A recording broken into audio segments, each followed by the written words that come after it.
Buenos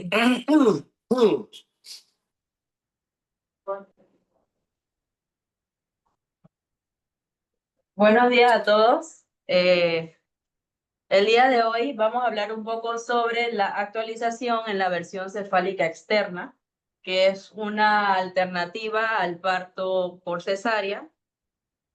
Como objetivo de mi presentación, vamos a describir las indicaciones de la versión cefálica externa, explicar la técnica y el procedimiento, incluyendo la preparación tanto materna y fetal, identificar las contraindicaciones, reconocer las complicaciones y evaluar la efectividad de los resultados perinatales asociados a la realización de este procedimiento.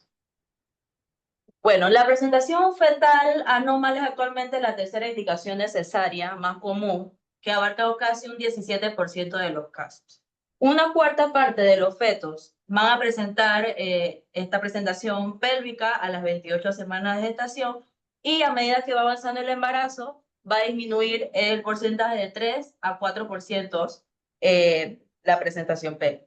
En la práctica clínica actual, la mayoría de los embarazos que presentan estas presentaciones anómalas terminan en cesárea.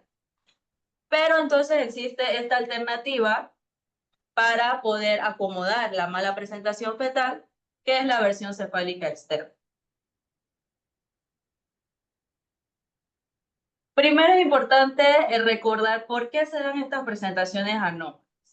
Según la literatura, por ejemplo, en las pacientes gran multíparas, se debe a la relajación uterina o la relajación abdominal que permite pues, los movimientos fetales, presentando entonces las presentaciones anómalas. Las gestaciones múltiples, pues al ver dos fetos en la cavidad uterina, a uno se le va a dificultar más el movimiento dentro de la cavidad.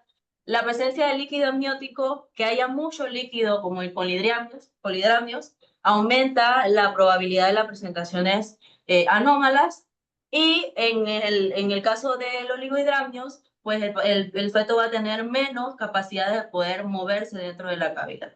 Igualmente, alteraciones estructurales del mismo útero, como la presencia de leiomiomas, anomalías en el desarrollo del feto, igualmente, la ubicación de la placenta, por ejemplo, placenta previa, puede alterar las presentaciones del producto y afecciones neuromusculares del feto que van a afectar su movimiento como tal. Las indicaciones principales, la versión cefálica externa va a consistir en aplicar presión sobre el abdomen de la madre para poder girar el feto, ya sea hacia adelante o hacia atrás, y poder lograr una presentación de vértice cefálica. Una vez logramos esto, aumenta la probabilidad de que la madre presente un parto vaginal. Entonces, ahora sí, las indicaciones de la versión cefálica externa, primero hay que tomar en cuenta la edad gestacional. Esta debe evaluarse y documentarse a partir de las 36 semanas. La edad estacional ideal para poder realizar el procedimiento, según las normas de la Asociación de Ginecología y Obstetricia Americana, el colegio, perdón, se prefiere desde las 37 semanas. A lo largo de la presentación vamos a ir viendo estudios que nos van a demostrar por qué de las 37 semanas es el momento ideal para poder realizar. La presentación, la podálica completa, en donde el producto tiene las piernas flexionadas en contacto con las nalgas, es una de las que se prefiere. Igualmente, presentaciones transversas, oblicuas, y que dicha presentación no se encuentre encajada. En cuanto al líquido amniótico, se prefiere que esté normal, que no esté ni disminuido ni muy aumentado. Y la localización de la placenta se prefiere que sea posterior. Más adelante vamos a ver por qué. Las contraindicaciones van a ser iguales a las contraindicaciones de un parto vaginal. Por ejemplo, la placenta previa, basa previa, antecedentes de alguna cesárea clásica, que haya anomalías fetales o anomalías en la misma estructura uterina y productos que tengan alguna alteración en el crecimiento, como lo son la restricción del crecimiento, y al momento de realizar el monitoreo fetal, que este producto tenga un bienestar fetalicio. La tasa del éxito de la versión cefálica externa va desde un 31 a 60%, y esto va a depender de los factores tanto maternos como fetales. Una vez logremos la versión cefálica, vamos a lograr menos costos hospitalarios y menor duración total en la hospitalización. ¿Cuáles son estos factores? Pues la paridad. Se ha demostrado que las mujeres multíparas tienen mayor tasa de éxito en la versión cefálica externa. La ubicación de la placenta, se prefiere que esta esté posterior, ya que si presentamos una placenta anterior, al momento del operador manipular lo que es el abdomen de la madre, se va a dificultar un poco más el procedimiento. El encaje de la presentación y una dilatación o modificación cervical avanzada puede afectar el éxito del procedimiento y, perdón, pesos menores de 2.500 gramos, además de obesidad, polividramios y presencia de ruptura prematura de membranas, afecta la tasa del éxito de la versión cefálica.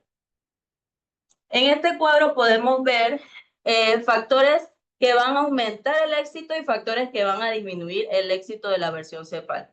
Como mencioné, los que van a favorecer el éxito está la presentación transversa, oblicua, multiparidad, un líquido amniótico, índice de líquido amniótico mayor de 18 y que la placenta esté posterior, además del uso de los tocolíticos y de haber una presentación podálica que ésta sea completa. Mientras que los factores que van a disminuir el éxito está la ruptura de membrana, los oligohidramios, la obesidad materna, primigestas, placentas anteriores o la incapacidad de la madre para poder relajar lo que es la pared abdominal.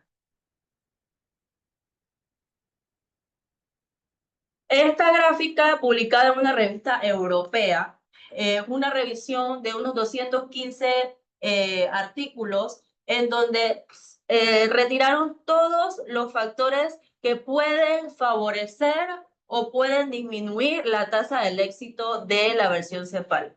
Como podemos ver, uno de los principales es la paridad, porque en este artículo comentan que la multiparidad, por el tono uterino o la relajación uterina en las multíparas, esto va a favorecer que se dé la versión cefálica como tal. El uso de los tocolíticos y la edad gestacional también es importante para el éxito del procedimiento. El artículo comenta que la versión cefálica antes de las 36 semanas puede ser más fácil, sí, pero trae muchas más complicaciones, como lo son la ruptura prematura de membranas, los partos pretérminos, entre otros. Por lo tanto, se prefiere, por esta razón, presentar la versión cefálica o realizar la versión cefálica luego de las 37 o desde las 37 semanas. Otro de los factores importantes es el líquido amniótico. La presencia de un líquido amniótico normal nos va a favorecer o nos va a permitir que se dé con mayor facilidad, sin generar daño, la versión cefálica. Y otro de los factores importantes que no ayuda tanto en la parte del éxito, porque si vemos todo lo que se encuentra hacia el positivo tiene mayor prevalencia de éxito, de este lado hacia negativo disminuye el éxito, como lo es la duración de las maniobras o el número de intentos. Según este artículo, realizar maniobras más de 3 veces puede ser perjudicial para la madre. Igualmente, si estas maniobras duran más de 40 minutos, ya en este tiempo es necesario como desistir de realizar la maniobra y avanzar a otra alternativa para poder interrumpir el embarazo.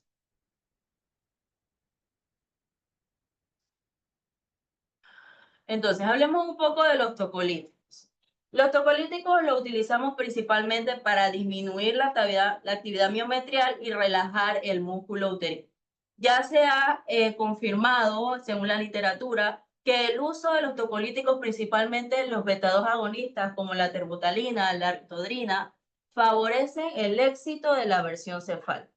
Hay otros tocolíticos como son los antagonistas de los canales de calcio, ejemplo, la nifedipina, y los antagonistas de la oxitocina, como el atosiban, también se pueden utilizar como tocolíticos en este caso.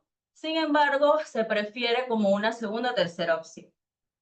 Utilizar estos tocolíticos no generan riesgos obstétricos, maternos o fetales, pues en realidad los riesgos maternos principalmente se van a deber a los efectos secundarios de los medicamentos. Por ejemplo, en los beta-2 agonistas, esto puede generar taquicardia, palpitaciones, hipotensión o algún grado de edema pulmonar.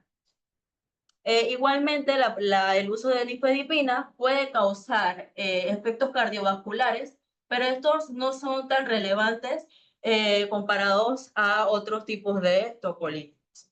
Riesgos obstétricos, pues se ha demostrado que estas pacientes al utilizar los tocolíticos tienen riesgo de atonías o hemorragias obstétricas, pero la tasa pues es muy baja en estos casos. Y los riesgos fetales no se ha demostrado que hay riesgo de hemorragias intraventriculares o de efectos neurológicos o algún aumento en la mortalidad neonatal. Entonces, vamos a ver un poco estudios que comparan ciertos tipos de tocolíticos. Vemos en la comparación del uso de nifedipina versus la ritodrina en la versión cefálica externa. Este es un estudio retrospectivo de casos y controles. Dentro de los resultados, en la primera tabla, la tabla 1, podemos ver las características que presentaban todas las pacientes que fueron evaluadas durante el estudio. Y dentro de los resultados podemos ver que hubo una mayor tasa de éxito de pacientes que recibieron ritodrina, por ejemplo, las nulíparas. Y en cuanto al parto vaginal, hubo mayor éxito en las pacientes que recibieron como tocolítico la ritodrina. Mientras que las tasas de cesáreas fueron mayores en aquellos pacientes que utilizaron como tocolítico la nifedipina. Entonces, la conclusión que llegó este estudio, hay una mayor tasa de éxito de versión cefálica utilizando el tocolítico beta-2 agonista, que es la ritodrina. Este otro estudio compara lo que es el atosiban, que es el antagonista de oxitocina, versus la ritodrina, que es el beta-2 agonista como tocolítico en la versión cefálica externa. Es un estudio prospectivo. En este estudio en realidad no se vio diferencia significativa en casi ningún punto. Sin embargo, hubo como una mayor tasa de éxito en partos vaginales con el uso de la atosiban comparado a la ritodrina. Pero en general, en todo lo que se evaluó, no hubo una diferencia significativa entre usar uno u el otro. Ok, en cuanto a la analgesia regional o general, en realidad esto se utiliza más que nada para el manejo del dolor en la paciente. Se utiliza ya sea analgesia raquídea, epidural o neuroaxial, y lo que buscamos es disminuir las molestias maternas y que, bueno, al realizarlo sea un poco más seguro el procedimiento. ¿Por qué lo utilizamos? Pues la analgesia regional o general no genera una relajación de los músculos de la pared abdominal materna y de esta manera podemos realizar con mayor facilidad la versión cefálica. Ahora bien, ya conociendo las indicaciones, contraindicaciones, qué tipo de tocolíticos existen y los analgésicos, ¿cómo vamos a preparar a la paciente para realizar la versión cefálica? Primero que todo, hay que realizarle un ultrasonido a la paciente para verificar presentación, ubicación de la placenta, líquido amniótico y también es importante el monitoreo fetal para poder valorar el bienestar del feto. Elegir el tocolítico y en este paso muy importante es confirmar que tengamos un quirófano disponible en el momento de realizar el proceso. Entonces, vamos a las maniobras de la versión cefálica externa. Existen dos. Está la de el salto hacia adelante, el salto hacia atrás. La que más se utiliza es esta, el forward walk, y va a consistir en ubicar la presentación de nalgas. Esta la retiramos de la pelvis, se genera una presión sobre el área suprapúbica y con la otra mano se va moviendo la cabeza hacia adelante hasta que podamos entonces revertir la presentación. Estos movimientos que se deben realizar son movimientos delicados, por decirlo así. Se puede ver fácil el procedimiento, pero no lo es. Y a medida que se vaya haciendo, es importante que tengamos un ultrasonido a mano para poder verificar que la versión cefálica se realizó con éxito. Igualmente, durante el procedimiento, es importante evaluar la frecuencia cardíaca fetal cada 2 minutos. Entonces, tenemos este video. No se escucha. Ay, no. Bueno, lo primero que está haciendo el doctor es verificando la presentación.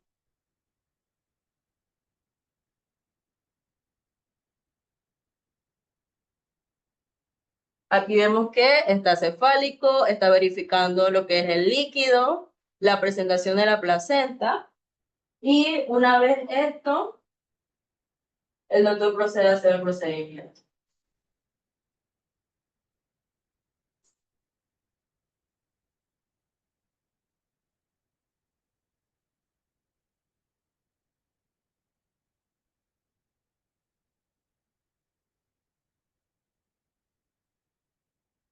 Como se ve, no son movimientos como rudos o rústicos. Delicadamente, el doctor lo que hizo fue agarrar la presentación acá abajo, como elevarla de la pelvis, generar la presión a nivel suprapúbico, mientras que la otra extremidad va moviendo la parte de la cabeza.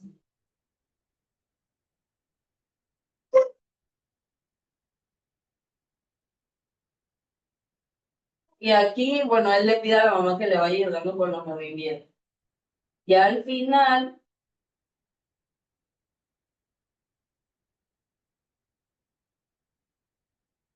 el doctor verifica pues que el producto ya está cefálico.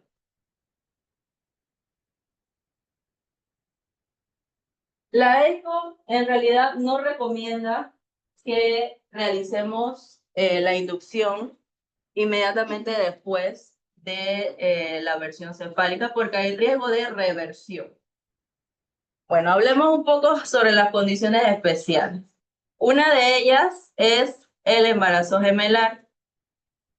En general, la mayoría de la literatura ha demostrado que la versión cefálica externa no está recomendada en los embarazos gemelos. Y en este estudio lo confirma. Lo que se realizó aquí fue revisar la literatura y ellos presentaron 2 casos de embarazos gemelares. Por ejemplo, en uno, el feto A estaba cefálico y el feto B estaba pélvico. En este caso, tenía una semana gestacional de 35 semanas y la madre era gestacín.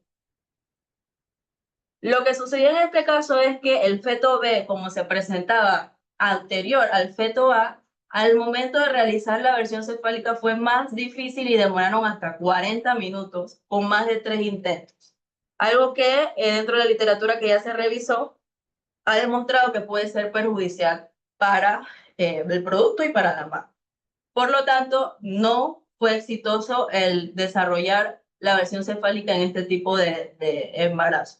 Igualmente, demostraba otro tipo de estudios en donde la madre tenía 36 semanas, un feto estaba cefálico y el otro estaba transverso. Se intentó realizar la versión, no se pudo y decidieron esperar hasta las 37 semanas en donde ya espontáneamente pues ambos se colocaron cefálicos y la madre tuvo su pacto normal. Otra de las condiciones especiales es realizar la versión cefálica en pacientes que tengan cesáreas anteriores. En el Royal College de Australia y Nueva Zelanda, no se recomienda realizar la versión cefálica en pacientes con cesárea anterior. Sin embargo, lo que es la ECO y el Royal College de aquí, de América, ellos sí recomiendan que se puede realizar la versión cefálica. No es una contraindicación absoluta relativa y en realidad no presenta las recomendaciones como tal de qué se debe hacer en estos casos, pero dice que sí se puede hacer. Y en este estudio, pues, vieron que los resultados primarios fueron las tasas de partos vaginales, las complicaciones y los resultados maternos adversos o neonatal. Llegaron a la conclusión que hubo una baja tasa de complicaciones en la versión cefálica en pacientes que tenían cesáreas anteriores y que había una alta tasa de éxito realizarlas, por lo que recomiendan que deben realizarse más estudios en este tipo de pacientes para ver si se puede recomendar otras alternativas o otras recomendaciones como tal en estos casos de antecedentes de cesárea anterior. Entonces, ¿qué complicaciones podemos tener al momento de la versión cefálica? De hecho, solamente se han reportado 1% de tasa de complicaciones en este tipo de pacientes. Y las principales van a ser el desprendimiento prematuro de placenta, el prolapso del cordón umbilical, ruptura de membranas y el más drástico, pues la muerte fetal. Antes de realizar esta presentación, yo tenía estas 5 dudas existenciales. Y luego de estudiarlas, leer toda la literatura, creo que ya se ha podido, me he podido pues yo responder las dudas existenciales como tal. ¿Desde qué semana estacional la podemos ofrecer? Pues ya la literatura ha demostrado que debe ser desde las 37 semanas. Antes de las 37 semanas tiene más riesgo, aunque sea más fácil, pero hay más riesgo de rupturas, más riesgo de partos pretéritos. ¿Hasta cuántas veces puedo intentarlo? Pues, según la literatura, 3 veces, no más de 40 minutos. Y si no funciona, si fracasa, ¿qué sigue? Pues hay otras alternativas que sería la cesárea. ¿Sería viable realizarlo en el complejo hospitalario Manuel Amador Guerrero? Pues hay que tomar en cuenta la población que tenemos, población obesa. La obesidad disminuye la tasa de éxito. Pacientes con trastornos hipertensivos del embarazo también disminuye la tasa de éxito. Vamos a tener un quirófano disponible únicamente para nosotros, eso está un poco difícil. Así que realizar la versión cefálica aquí hay que evaluar en el momento en que se decide hacer. ¿Es seguro en embarazos gemelares? Pues ya se ha demostrado en la literatura que es escasa, que no se debería hacer, y en las cesáreas anteriores sí es recomendable, pero teniendo cierto tipo de precaución. Entonces, como conclusiones, la versión cefálica externa es un procedimiento seguro y eficaz para poder reducir la incidencia de las presentaciones no cefálicas y disminuir las tasas de cesárea. El éxito va a depender de los factores como la paridad, la cantidad de líquido amniótico, la experiencia del operador, la ubicación de la placenta, entre todos los demás que menciono. Se debe realizar en un entorno hospitalario, con monitoreo fetal adecuado, con disponibilidad inmediata para una cesárea de emergencia si lo requiere. Y en general, cuando se indica y se realiza correctamente, la versión cefálica es una alternativa valiosa para poder favorecer el parto vaginal y mejorar tanto los resultados maternos como perinatales. Estas son mis referencias.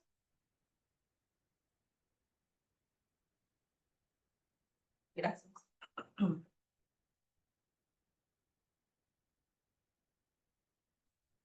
Agradecemos a la doctora Nicole por su excelente presentación. Abrimos ahora el periodo de preguntas y el público y posteriormente las preguntas de las personas que nos acompañan en el Zoom. Bueno, el salón tiene alguna pregunta.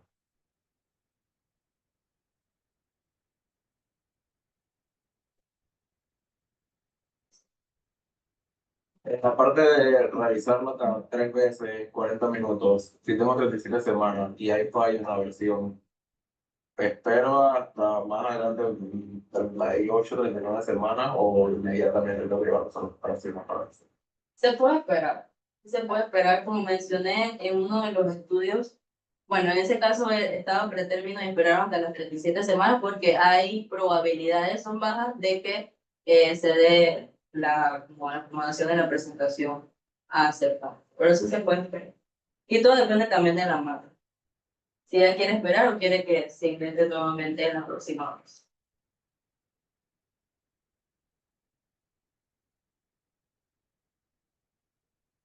En el caso de una reversión, o sea, te haces la versión cefálica y si vuelven a otra posición podálica se volvería a intentar. Pues ya estaría indicado esto. Bueno, hay que tomar en cuenta todos los factores que yo mencioné. La parte de la preparación. Y si la madre así lo quiere, se puede intentar. Pero si se intenta de nuevo, sería la otra técnica que es la de la vuelta hacia atrás. A ver si con esa posición el feto se mantiene así. Pero, o sea, todo depende de si la madre así lo quiere, si fue muy incómodo y ya no quiere que se le realice el procedimiento, o cierto, o sea, Disculpe, no la entendí bien la parte en la que se intentan 3 veces, por lo menos 40 minutos. ¿En qué lapso se intentan 3 veces? ok. En la parte que mencioné el video, hay dos técnicas. La de vuelta hacia adelante y la de vuelta hacia atrás. Si ya llevas, sé yo, 5 minutos tratando la vuelta hacia adelante y no lo logras, puedes intentar la vuelta hacia atrás y si esa vuelta hacia atrás no funciona, entonces, y ya llevas más de 40 minutos intentándolo, es preferiblemente detener el procedimiento porque se ha visto que puede ser perjudicial para el producto como para la marca.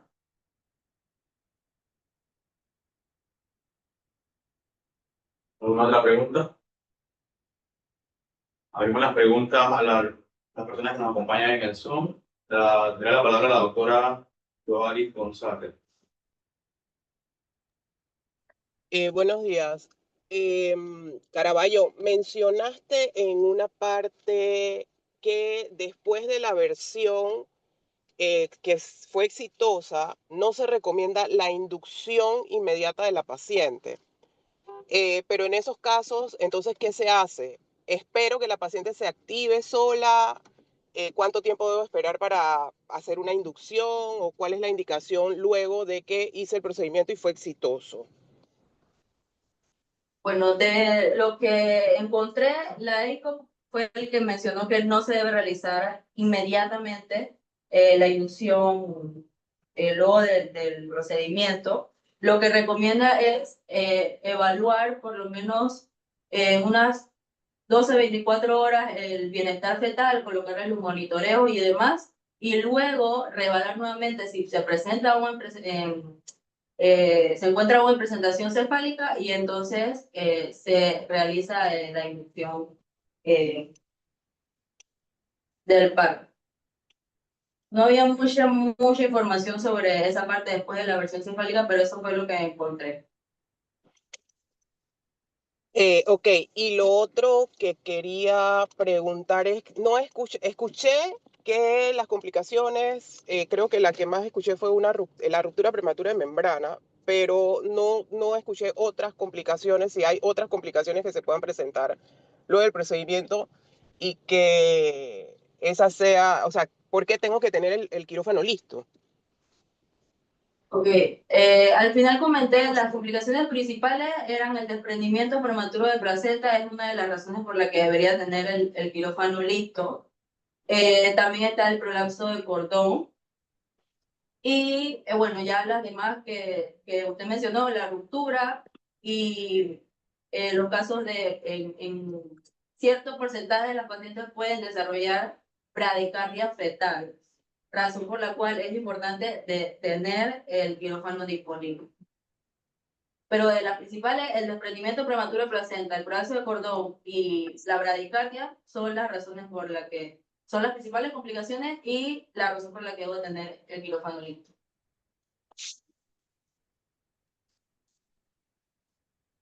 Ok, gracias. ¿Alguien más tiene preguntas en Zoom a la doctora? No pasaríamos al periodo entonces de comentarios.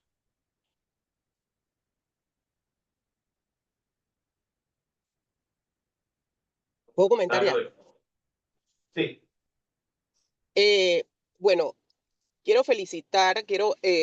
unirme a las felicitaciones de esta semana de los compañeros funcionarios con todos los muchachos y bueno, en esta ocasión especialmente a la doctora Caraballo porque realmente se nota el empeño que le están poniendo a las presentaciones. Están haciendo muy buenas presentaciones, doctora Caraballo, muy buena presentación.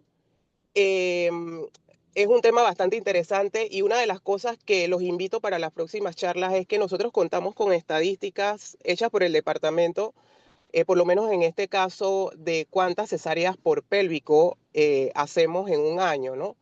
Y que de repente eso también nos sirva para justificar, iniciar algunos procedimientos y evaluar después en estudios esos pélvicos, cuántos son primis, cuántas eran obesas, y poder entonces tener un sustento para poder introducir algunos procedimientos que realmente no son acostumbrados en nuestro servicio, ¿no? Realmente es un tema bastante interesante, yo solo lo había visto como en programas de hospitales de tercer nivel.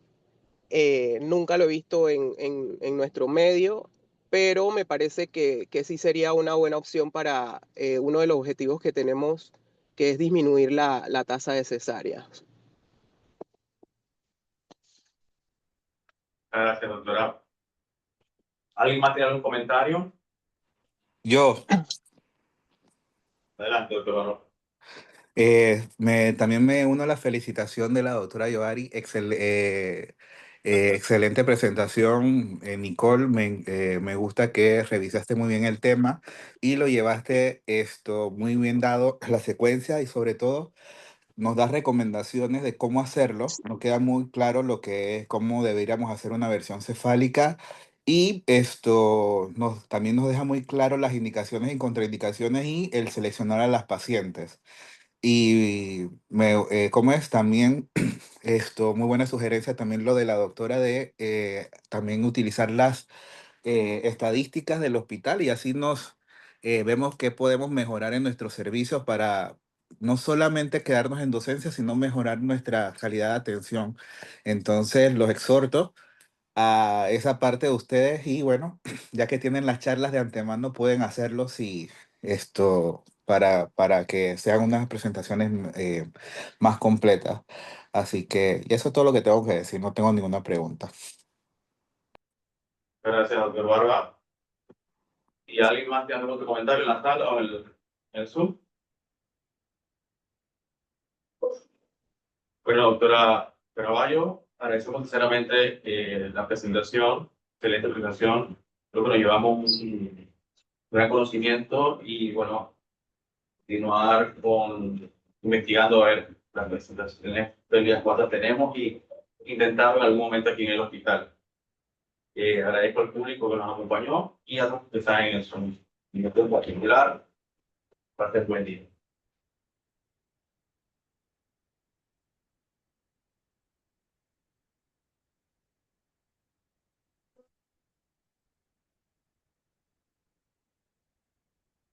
Gracias.